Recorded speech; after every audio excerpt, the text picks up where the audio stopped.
services that you're doing. But then I feel if this can be tweaked even better, your service will get even more sweeter. And then again, buffering it with a wonderful appreciation. So in that way. And if, let's say, even after repeated attempts, the person is not agreeing, if we are telling them and they're, first of all, my Guru Maharaj would always say this, that praise in public and criticize or correct in private, right? So let's say even after doing that, if they are in the right consciousness, right mood, and in private we speak to them, still they don't improve, then it's possible that they have some superior whom they look up to, whose words they will listen, and words may have more impact. So then we tell them that if you can kindly say, Kaunteya prati janihi name bhakta pranashati. You declare. If I declare, they will not believe, as Krishna says in the Gita. If I make vows, they will think Krishna today makes vows, tomorrow he will break it for his devotees. But if Arjuna makes, then it's more impact, because now Krishna will hold on. So in that case, if it is used in the sense to polish, we are boot polishers. So if we see there is some thing in the boot, then our duty is to polish. Padamarjaka. We only want to boot polish the Vaishnava lotus feet. So if that is the mood, then it is okay. But at the same time, we get good at what we practice. So we don't want to have that critical mindset if one is not in that position of authority. One time Prabhupada Bhakti Siddhanta Saraswati Thakur, in one of the mutt, he saw that one leading preacher there was continuously finding faults with every resident in the Gaudiya mutt. And Saraswati Thakur Prabhupada asked him, would you like to be a waiter in a restaurant? And the devotee said, no. Saraswati Thakur said, what if you get a job in a restaurant as a waiter and you don't get paid? Will you still work? He said, no. Saraswati Thakur said, what if you have to carry meat from one table to another and you don't get paid as a waiter in a restaurant? The person said, I will never do it. Saraswati Thakur said, you're already doing it. You're carrying meat in the form of the decaying falls from one table to another, and it's not your duty. You're not an employed waiter, and you don't get paid for it. You don't get spiritual credit for it, but you're still doing it. You should not do it. Saraswati Thakur Prabhupada said, it's the thankless duty of the Guru to do it. So if it's not in our authority, better to stay away. And finally, last point, if we find Vaishnavas even senior Vaishnavas with apparent false that we think are false, may be glorious qualities, but just like it's described that one should Vaishnavera kriya mudra bhigyana bhujai. Sometimes we may not be able to understand some transcendental ecstatic movements of a Vaishnava, right? Like you can see Chaitanya Mahaprabhu frothing through the mouth. Now, thank God we didn't see it. If people like me saw, it's possible that may have made me little doubtful. Or if I see Mahaprabhu weeping and falling to the ground, thank God we are able to see that through the lens of the Acharyas. But otherwise, if you see someone do that, hair standing on end and trembling, I may feel just like the Jaliya, the fisherman. He got scared and he said, this is a ghost, because he didn't go through Guru Parampara. But when he went through the eyes of Swarup Damodar Goswami, Swarup kahe ei Jaliya, je tumi kahe bhuta gyan, bhute nahi tei Shri Kṛṣṇa Chaitanya Bhagavan. So seeing through the eyes of senior Vaishnavas, that just like we find in Chaitanya Bhagavat also, there was a Brahmana who had doubts about Nityananda Prabhu. And what did he do? He walked all the way to Mahaprabhu and confidentially asked, Mahaprabhu, there is some doubt, Sanshay in my heart. Can you kindly reconcile? Please kindly help me.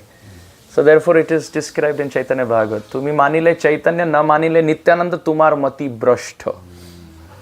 You have doubts about Nitai, but you worship Mahaprabhu. This is Ardha Kukoti Nyaya. So how do we reconcile? So he didn't put it on social media or blaspheme Nitai, but he went to Mahaprabhu. So that's another way. If we find some apparent, we ask our superior, without names again, just giving a circumstance, I came across such a situation, please save my mind from criticizing the person, right? And finally, as we see, when a baby is very beautiful, the mother herself takes her own kajal and puts a black dot. So when Vaishnavas are full of all good qualities, Krishna himself puts a black dot out of his wonderful love, which may seem to be an apparent fault. Somebody who doesn't know the child, doesn't love the child, may just look at the Shukla Vasta Machi Bindu Aishena Lukhai, Shanyashira Alpa Chidra Sarvaloka Gai. They may only see the black dot on the chin of a baby and say, yeah, what kind of ugly baby. But when they see it's actually the mother, the creator who has put it, the baby becomes more beautiful. So in this way, these were some thoughts on how we can have perspectives of envy and criticism and avoid them effectively. Again, these are broken pieces of glass. Now we will bask in the effulgence coming from the diamond of Prabhu's realizations. So Amrendra very beautifully explained about both criticism as well as about envy also. Very beautifully explained it. You see, there are three types of behavior we show. Calling a spade, fault finding and blasphemy. These three are like pointing fault in others. But Prabhupada said, when he criticized the atheistic scientists who were claiming that we came from the monkeys or apes or something like that, Prabhupada said we have to call a spade a spade. And Prabhupada said, maybe Darwin's grandfather was a monkey, not mine, not our ancestors, Our ancestors are Brahma, Narada, like that Prabhupada said. So Prabhupada said we should not hesitate to call a spade a spade. If you hesitate, that's called waffling, we call it.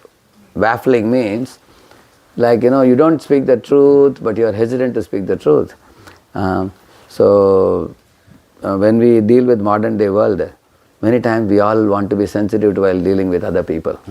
Sensitivity is good. We should say the right thing at the right time. At the same time, we should also be bold enough to speak the truth. That's calling a spade a spade. That's not considered bad. Finding fault. Like life always comes from life, we can say that.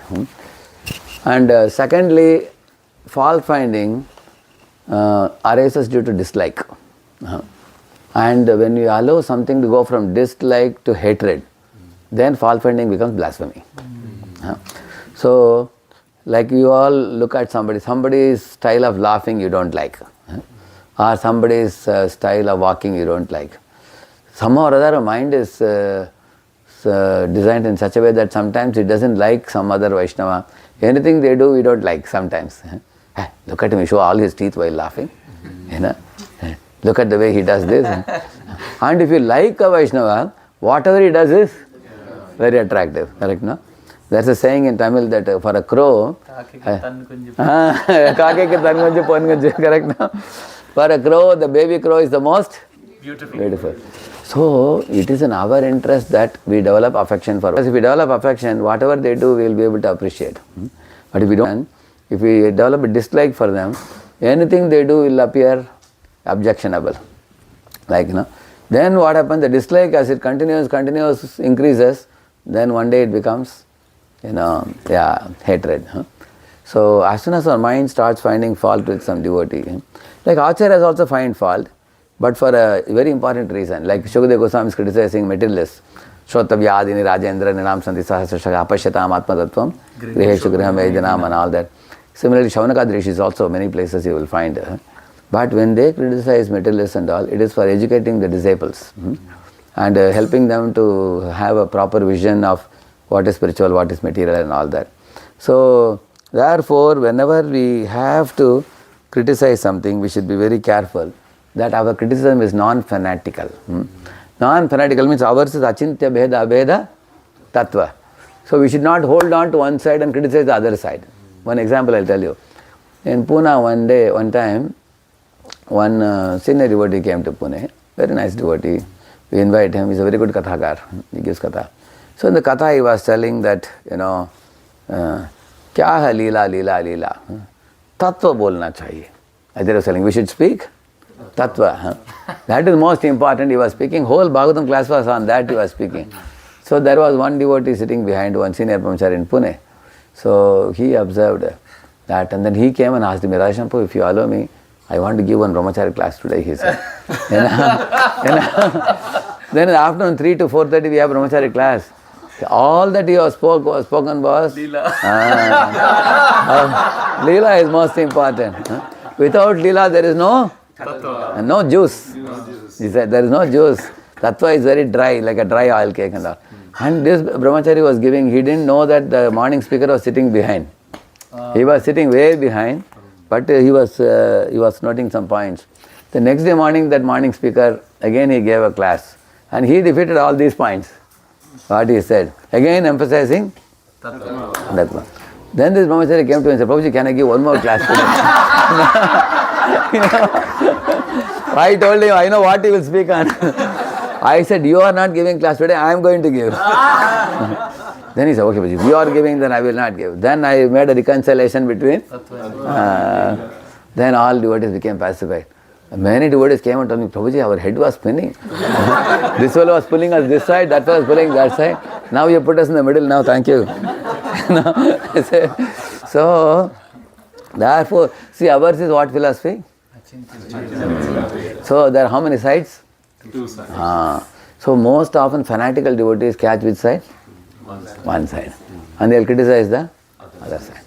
So, should we be strict or liberal? So, we should have a combination. We should know when to be liberal, when to be strict. It's not like, therefore Lord Chaitanya Mahaprabhu presented this. You should be very careful. So, most of the fault finding happens due to fanatical approach. So, we have to be little, in case somebody is a liberal devotee, we should not criticize because every devotee is uniquely made. And we should know that if he is going too much on the liberal side, and we can warn the devotee or whatever. But one very important thing in finding fault with anybody is, our intention should be checked. Our intention should be to uplift the devotee, not, not talk ill, not push him down. Like sometimes we have a desire to ridicule others. Or sometimes we are little disturbed that others are progressing so much in their fame. We want to pull their leg. So we will not talk to them. We will talk about them to everybody else. So the intention should be checked always. We should sit silently. Bhaktivinoda Thakur says also that whenever you want to give a feedback, first look at your own faults first, he says. And then he says, the correction I want to give, is it correct or is it my perception? You can check with 2-3 senior devotees. I am feeling like this, what do you think about it? You can check also before giving any feedback. And then even if you give it, you should give it in a humble mode, he says. These 3 things he says. And also he says, think about what they have done for you in your life. And also think about what they have done for the mission. Think about that. And think about their exalted qualities. So totally 6 things have to be considered before you give any correction to anybody. So what they have done for Prabhupada's mission, what they have done to me, what are their good qualities that others are appreciating. If you consider these things, your respect for them will increase. With that understanding, then you can also check with others. I am feeling this devotee should do this. I want to correct the devotee. Am I right or is it my wrong perception? We can check our perception. What is my intention? Is my intention to spoil the name of the devotee, or is my intention to help the devotee? Am I going to uplift the devotee or discourage the devotee? These things and all we should see. So that is about the fault finding, and blasphemy is the most dangerous thing. It's like a hati mata aparad. Because blasphemy, the heart of blasphemy is envy. Therefore there is a connection between the 2 questions you asked, the criticism and envy. The heart of blasphemy is envy. It is done out of envy, the intention, just like whether it is Gopal Chappal or it is Gopal Chakravarti. All these fellows are very envious fellows actually, and envying a Vaishnava is the most dangerous thing because Kṛṣṇa cannot take it. Amogha, Ramchandra Puri, this is all heart of that criticisms they made was actually envy. Envy means there is no vacancy for us in spiritual world, it is said. You heard that? Which means in the spiritual world there are only 2 rules. One should love Kṛṣṇa and not envy Kṛṣṇa and devotees. Nothing else. One day Jadurani Mataji climbed up on the Vyasasana of Prabhupada and was putting a picture. Another devotee saw her and said, "Hey Mataji, what is this? You are climbing on Prabhupada's Vyasasana in the room? It's a great aparad," he said. So this Mataji was a very bold lady. When Prabhupada came in the evening, she asked her, "Swamiji, I climbed on your Vyasasana to put this picture on the wall. One devotee scolded me. Is it wrong for us to climb on this? Because I am only putting Krishna's picture on the wall," she said. And Prabhupada laughed and said, "See, for Krishna's service sake, you can climb on my head also," he said. Because Krishna, that's what one old Orison lady did. isn't it? The Mahaprabhu, did he take offense? And, because the intention was to eagerly take darshan of Jagannath. So our intention is most important, with which we, sometimes Prabhupada may appear to be very angry, scolding somebody. Like one man asked Prabhupada, Swamiji, what is the difference between, your devotees being happy and I being happy? I am also happy. He said like that. And Prabhupada showed him a pig. You see, you look at that pig. He said, is that pig happy or not? Prabhupada asked him. And then the man was doubtful. Prabhupada said, see, the pig is very fat. Prabhupada said, that means it's very happy. But what is it eating, you see? It is eating stool. Where is it living? Living in the ditch. So Prabhupada said that. So Prabhupada then looked at him and said, look at the food that you eat, the way you live your life. How is your life different from this pig, tell me? And the man then thought for a moment and said, it was a good question. He said, and he became a devotee, he agreed. Now how can you call somebody a pig and make him a devotee? Who can make him a devotee? Only Prabhupada can do that. Because the core of Prabhupada's criticism is compassion. So if the core of our criticism is envy, that produces a bad result. If the core of our fault finding or criticism is one of compassion, that is very uplifting. You can see that. Like for example, Narada Muni is looking at Nalakur Manigrave, isn't it?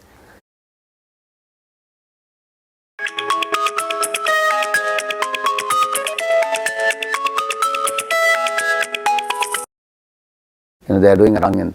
So do you think Narada Muni was so angry with their, doing Jalakrida with those devis in the water? Therefore he cursed them. No, his heart was compassionate.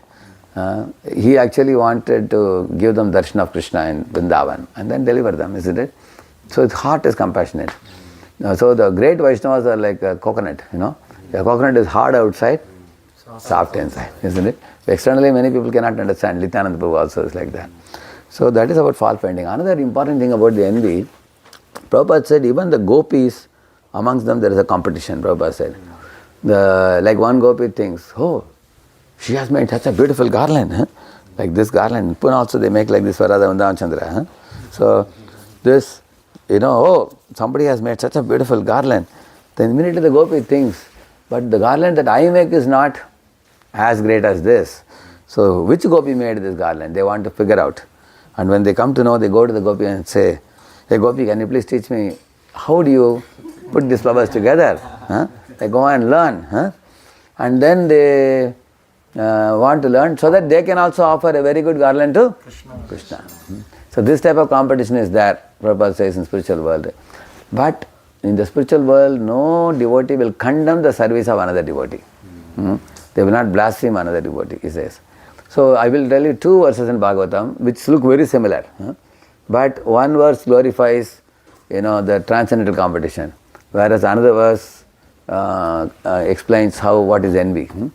In the Samudra Manthan Leela, when the demons, mitak kalirabhut tesham tadrate tarsha chetasam aham purvam natvam iti prabho, like that they said. All the demons said, one demon took that Amrit Kalash and ran away. Then other demons ran behind him and they said, hey, give me first, I'll drink one morsel and I'll give you back. And that fellow who was running, he said, what am I saying? I'm saying same thing. I will first finish and then I'll give you. Aham puram, natvam. He said, not you, I will take first. So they were all competing with each other in envy. Their idea was, I will drink maximum quantity. They were thinking like that. In a similar manner, there's another verse in the 10th canto which says, Yadi duram gate Kṛṣṇe vanashobha ikshanayatam, he says. To see the forest beauty, sometimes Kṛṣṇa would go far away and Raj. And then he says, aham purvam iti samsprishya remire, it is said. So some coward boy would run telling the other boys, I am going to touch Kṛṣṇa first. Then other coward boy would also run saying, I will touch Kṛṣṇa first. But what is the speciality? When they both were running, they were smiling at each other. Not that they were gritting the teeth. They were not doing that. And also one would run faster to inspire the other boy to run even faster than himself. That means I do better than you to inspire you to do better than me. And then you will do better than me to inspire me to do better than you. In this way, whether you get first or I get first is immaterial, because the ultimate good will be that both will achieve more. Correct? Like that's what we say, team, no? Together everyone achieves more. Team, we say. So when they go and touch Kṛṣṇa first, then Kṛṣṇa embraces the devotee. The other devotee, what he says? Jai, he says. Which means he is not envious. He feels that, oh, you have achieved that. No, I am very happy to be defeated. But then Kṛṣṇa embraces this devotee also, because in spiritual world, there is not only one best, there can be many bests. You start with best only, spiritual world. So in this way, we should not think that in the devotee community there cannot be any competition. There can be competition, but we should not condemn others. We should not condemn others. There was one Satyabhama Mataji and Rukmini Mataji.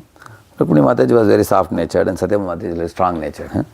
So Satyabhama Mataji used to make garland and Rukmini Mataji used to cook Rajbhog.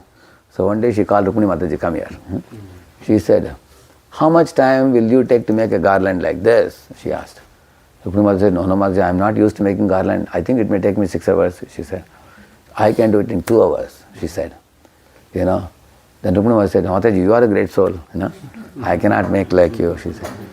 Then she asked, why can't you learn to be faster like me? She was asking. At that time, the Radhika Mataji came, who is both counselor of both. She said, Satyabhama, come here. She called and said, see. And she asked a good question. See, if you keep a running race between a horse and a dog, who will win? Horse. If you keep a barking competition between dog and horse, who will win? Yeah. Similarly, if I ask you, how much time will you take to make Rajabhog? She asked Satyabhama Mataji. She said, Mataji, nobody allows me into the kitchen because I cannot cook properly. I cannot cook tastily. Therefore, I am doing garland, she said. Then she told her, see, Rukmini's cooking is most appreciated by everybody. So you can't match with her cooking, she cannot match with your garland making. So Lord has given unique talent to different people. So then why do you boast about yourself to be greater than her? Then Satyabhama Mataji, her head clicked immediately, she understood. Sorry Mataji, she said. So in this way, you will see in our devotee community sometimes there is little competition between devotees. It should be dissolved by senior ladies. Senior men, senior ladies, those, they have the duty to, when the competition is going little overboard, they have to come and little bit dampen the competition. When there is no competition, everybody is tanda completely, then create some competition. Correct? So there has to be a balance. Yeah. So it is close to 9:55 now. You say about the statement that His Holiness Radhanath Maharaj made about book distribution. Correct. Yeah, you should tell this. No, I don't remember. One time, they had made a target of 50,000 books in those days in Chowpatty. And many devotees told Maharaj, we will score 50,000 and be top in the world, they were saying. Maharaj said, you certainly keep a very high score, 50,000, but when you, we will make 50,000 and we will be the last, he said. Let others get inspired by seeing us and do more than us, like that he said. Because our goal is not to beat down Vaishnavas, but to be at the feet of the Vaishnavas, like that he said. But it's not that we will not keep any big target. Because Prabhupada said, think small or think big, what he said? Chasing rhino. Chasing the rhino. Should we chase at the rat or the rhino? Rat? No, rhino. Why? Because if we aim at the rhino, even if you return back from the forest saying that rhino ran away, people will still say that he tried for something great. If somebody says, I am chasing after a rat and rat went into a hole, they will laugh at you. Hari, you couldn't catch even a rat also. Isn't it? So Prabhupada told us to think big, but not becoming envious of others, not condemning other devotees. So that is where I think the fine line exists. We can learn from other devotees, appreciate them. Generally what happens, if somebody becomes famous, we become fearful. What is this? Everybody is recognizing. I am doing the same thing, I am not recognized, they are recognizing him. Then at that time, that is actually the fine line. I can do two things. Go to the devotee and learn, Prabhu, how you are so wonderful, please teach me. Then envy gets dissolved. But instead of doing that, you don't go to the devotee, you yourself make some plans to pull his leg. That is where the intention becomes polluted. So polluted intention is like dahi, and pure intention is like milk. We have to keep the milk. So we have to be very careful. Whenever any of us feel something lurking in our heart, the easiest way to dissolve the possibility of envy is to be humble and openly appreciate, render some service to the devotee, and then understand that Krishna is empowering this devotee to do something very wonderful. One should think like that, because you see, Krishna Shakti Vina Nahi Tara Pravartan. Anybody is doing great things like that. So Mahotsaha Prabhu, correct, no? Who distributes books like anything. So many Sister Bhagavatam. Similarly, Madhava Prabhu, he just sings the same raga for 2 hours and the world, millions of people want to hear. You can see that. So Krishna has empowered the devotees. And when Amrendra Prabhu was a young boy living in Boston, he was shaking the whole world from that time. Even from very early days also. He was actually at that time did not have even any proper camera or any kind of this thing. He would just sit in the garden, a park bench. I saw one lecture on mind, he spoke, no? Isn't it? When he made a lecture and sing it. So when somebody is empowered by the Lord, we also should join in glorifying and appreciating rather than becoming envious. So it becomes very clear for us what is the demarcation line. Intention is the demarcation line. Srila Prabhupada ki, Gaur Bhakta Vrinda ki, Amrendra Prabhu ki. Hey, where is Gopal? What time we have to leave from here? 10:30. Is it after Prasad? Yeah. There is enough for everybody? Sure? You cooked more? Yeah. Thank you, Amrendra Prabhu and Mataji, for coming. Very good. I thought I couldn't get to see you because We couldn't live without your association. Our house is full of boxes. We made little place so we could go to the door, the car. 4:45 in the morning. You have just brought the things and kept. You have to go and arrange later on. Okay. He said we'll go, attend one class, and then when Prabhuji leaves, we'll return. Now they are not going to leave you. Yeah? Yesterday you reached here? Day before yesterday. Yeah. Yesterday also we were busy all day. Now you are coming to Richmond. They are not